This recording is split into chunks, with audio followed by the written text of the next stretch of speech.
In this video, we're going to be talking about the top 5 Android system repair tools in 2026. So let's just get straight into the video, shall we?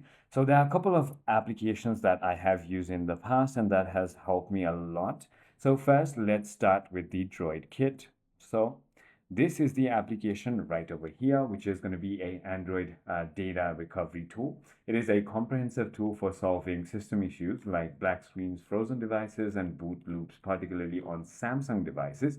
Then, when it comes to the second one, it is called Tenorshare. So right over here, this is going to be the second application known for its one-click entrance and exit of Fastboot, recovery, and download Odin modes, making it ideal for repairing stock phones or non-functional buttons. Then we're going to be talking about Dr. Phone.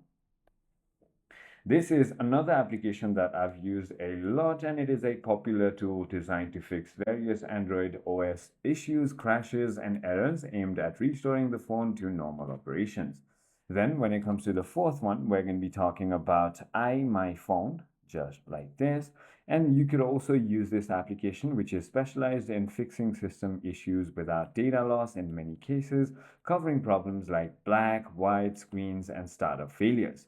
Then the final application of this list we're going to be talking about is going to be Stellar Data Recovery. By the way, keep in mind all of these applications are available on the App Store or the Play Store as well. So the final app we were talking about is going to be Stellar Data Recovery, and it is majorly known for restoring data. So whether it be photos, videos, audio lost due to system crashes, accidental deletion, or damaged devices. I hope this video clarifies everything for you. If you have further more queries, feel free to comment down below, and I'll see you on the next one.